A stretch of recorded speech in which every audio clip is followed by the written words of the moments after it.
Assalamualaikum warahmatullahi wabarakatuh.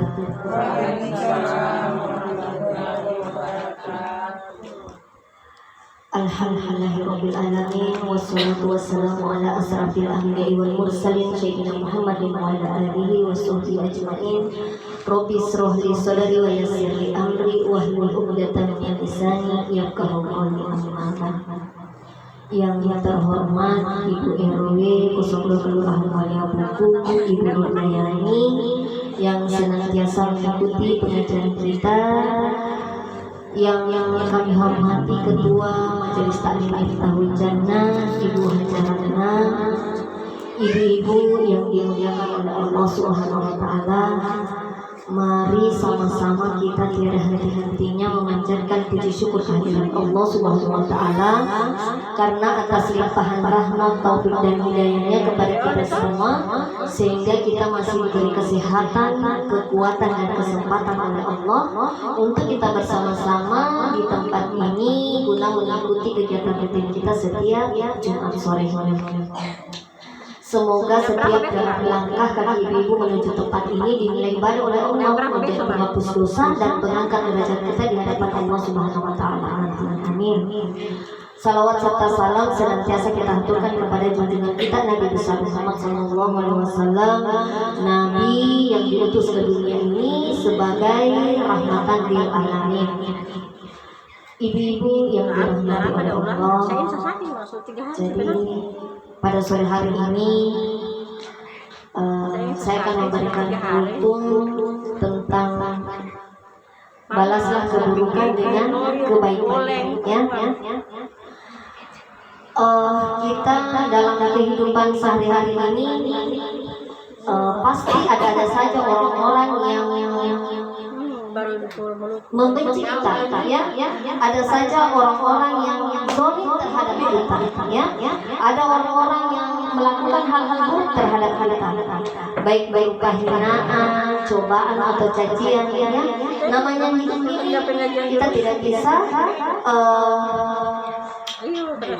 meskipun kita sudah berbuat baik, pasti orang juga ada celah-celahnya melihat keburukan kita, ya.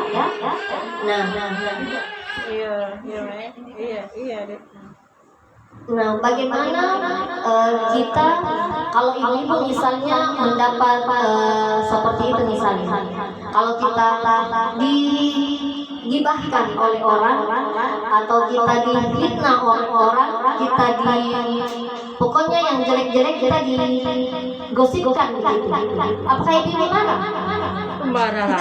Mau benar tidak benar, cewek pasti marah. Ya sudah pasti manusia pasti mau marah, mau pokoknya, ya. Tapi marah lah.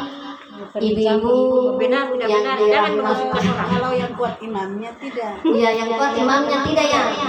Imamnya atau imamnya? Imamnya, ya. Imamnya. Masih benar. Ya, tapi Kita masih lagi. semua. Dia kok marah kalau kita tidak tinggi. Dan juga nih. Nah, Santai saja deh. santai saja menghadapinya, ya. Karena yang panasnya dan dinginnya itu. Karena tambah sakit dia kalau kita diam saja itu kita. Oh, kalau kita diam-diam tambah sakit saja. Tambah sakit itu yang cerita kita itu. Ya. Nah, baik. Dalam Islam, bagaimana seharusnya kita bersikap ketika kita menghadapi ujian seperti itu, ya. Allah berfirman dalam Quran Fussilat ayat 34, ya, yang saya bacakan artinya, tolaklah kejahatan dengan cara yang baik, maka tiba-tiba orang yang antaramu dan antara dia ada permusuhan seolah-olah telah menjadi teman yang sangat setia. Nah, dari ayat ini, jika seseorang melakukan keburukan terhadap kita, ya, terlebih terkhusus lagi jika mereka itu adalah, karena yang sering bikin begitu bukan orang yang jauh, ya, pasti mungkin orang-orang terdekat kita, orang-orang yang tahu kita, orang-orang yang kenal kita, bukan orang-orang dari jauh sana yang tidak tahu kita ini, ya. Tapi kalau mereka berbuat buruk kepada kita, baik itu melalui lisannya, mau melalui perbuatan mereka, maka kita jangan balas keburukan itu kepada orang lain. Jangan kita balas keburukan dengan keburukan, tapi kita balas keburukan itu dengan kebaikan. Jangan karena kita mendengar kita ceritakan begitu, kita dijelek-jelekkan, maka kita juga balik membalas menjelek-jelekkan sama seperti yang apa dia lakukan. Maka kalau begitu, apa bedanya kita dengan dia? Ya? Jadi kita janganlah membalas keburukan itu dengan keburukan, tapi balaslah keburukan itu dengan kebaikannya. Meskipun orang menceritakan kita seperti itu, tapi kita harus tetap bersikap baik, ya. Kita bersikap baik, menyapa dengan baik, berbuat baik, ya. Karena jika mereka itu memang selalu menjelek-jelekan kita di belakang kita, tapi bahkan mungkin di depan kita dia jelek-jelekan kita, maka jangan kita jelek-jelekan kembali, ya. Jangan. Baiknya kita maafkan mereka, kita doakan hati mereka, semoga hati mereka diketuk oleh Allah untuk tidak mengulangi lagi perbuatan-perbuatan itu, tidak dilakukan lagi ke orang lain seperti orang lainnya. Nah, ada ketika kita menghadapi orang-orang seperti itu, maka harusnya kita berlaku lembut saja, ya. Jangan amarah dibalas dengan amarah, tapi kita berbuat baik saja. Kemudian kalau misalnya mereka mengajukan kita, tidak apa-apa, kita yang mulai salam dari mereka, ya. Kita beri salam. Karena kita jangan karena sudah dijelek-jelekan berarti kita tidak omong orang, kita tidak sudah tidak bersilaturahmi dengan orang itu, maka itu kita salah lagi, karena berarti kita memutuskan tali silaturahminya. Nah, sementara kita tahu bahwa kita tidak boleh lebih dari 3 hari tidak bertegur sapa dengan sesama kita, ya. Jadi maafkan, kemudian doakan, ya. Doakan mereka supaya berbalik hatinya lagi, ya. Karena hati ini Allah yang memiliki, Allah yang membolak-balikkan hati kita ini, ya. Kalau Allah yang menghendaki, maka misalnya hati yang tadinya beku, kalau Allah menghendaki untuk menjadi sayang atau menjadi suka kepada kita, itu Allah mudah saja membelokkan atau membalikkan hatinya untuk berbuat baik kepada kita, ya.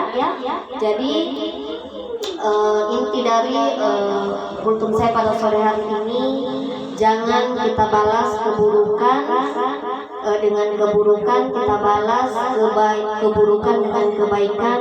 Nabi saja, ya, contoh, ya, Nabi saja itu ketika setiap pagi membuka pintu rumahnya, di depan rumahnya ada kotoran manusia. Apakah Nabi marah? Tidak, ya. Setiap hari seperti itu. Pada suatu saat sudah tidak ada kotoran manusia itu di depan pintunya, maka Rasulullah itu mencari tahu kenapa sudah tidak ada ini kotoran manusia depan pintu saya. Ternyata orang tersebut sakit. Beliau berkunjung ke rumahnya, apa yang dia bawakan? Bukan kotoran manusia, tapi apa? Buah-buahan. Rasulullah dia bawakan buah-buahan ke rumahnya. Itu adalah akhlak terpuji Rasulullah. Dan kita sebagai hambanya harus mengikuti teladan apa dan akhlak apa yang Rasulullah lakukan, maka itu kita juga harus lakukan, ya. Meskipun memang pasti dalam hati itu menggerutu, ya, tapi kita mohon istighfar, perbanyak istighfar kepada Allah, mohon ampun kepada Allah, ya. Jadi semoga ibu-ibu Majelis Taklim Miftahul Jannah ini sebagai hamba-hamba Allah yang selalu berusaha menerapkan suri tauladan Nabi, ya, berpedoman pada Al-Quran dalam kehidupan kita sehari-hari. Insya Allah sifat-sifat terpuji Rasulullah kita bisa kalau kita tidak bisa menyamainya, minimal mendekati akhlak-akhlak Rasulullah ya. Jadi itu saja kultur saya pada sore hari ini. Apabila ada kata-kata saya yang salah, saya mohon dimaafkan ibu-ibu, karena saya juga adalah manusia biasa, sama seperti ibu-ibu, tidak luput dari kesalahan, kehilafan. Jadi sebelum meninggalkan tempat ini, mohon saya dimaafkan. Apabila ada kata-kata saya yang benar, maka itu datangnya dari Allah Subhanahu wa taala. Akhir kata, wabillahi taufiq wal hidayah. Wassalamualaikum warahmatullahi wabarakatuh. Waalaikumsalam warahmatullahi wabarakatuh.